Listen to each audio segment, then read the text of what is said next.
Hi guys, tuko hapa na my two sons ambao leo wameniambia tutashinda pamoja. It is a day well spent. Hawa ni watu wa nguvu sana.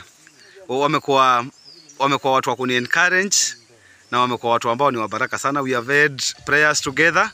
Tumekuwa na even time to commemorate the word of God together. Na tumemwona Mungu na njia kubwa sana. Kile nitasema ni kwamba ni vizuri kufurahia the young generation.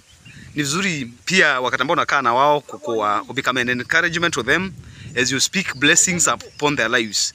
Hii siku nimesumbuliwa sana na wao kwa mambo tofauti, lakini nashukuru Mungu sababu wanasumbua anko, kwa sababu anko anaposumbuliwa lazima anko aweze kurespond in their lives. Ninajua there are so many gaps with the young generation, lakini nafurahi kwa sababu when we choose to be with them, kuna mambo ambayo tutaongeleshana na tutasaidiana. Hawa ni watu wa nguvu sana, na sasa nitawaomba waniachilie nirudi Nairobi niweze kuendeleza my commitments, na pia ninawa encourage wasome kwa bidii, ninawa encourage wampende Mungu, waendelee na kuset an example, na ninajua Mungu atawasaidia. Mkiwaangalia we are look alike kwa sababu ni watu wangu wa familia ambao tunafurahia pamoja. Ninajua hawa vijana wanaenda mbali, najua hawa vijana wataset an example na mengi tatendeka, ndiposa yule Mungu ambaye tunaserve aweze kuonekana.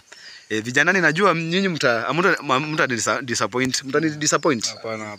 Unataka kunidisappoint ama namna gani? Hapana. Hawa ninajua ni very promising, na ninajua hawataniangusha kwa jambo lolote. Watamjua msimamia Mungu, wataserve Mungu, na pande hili najua huduma watafanya na mambo mengi tatendeka. Kwa hivyo nitasema Mungu awabariki sana, na msimtaachilia ango aweze kwenda mjini. Na ango atarudi na baraka. God bless you.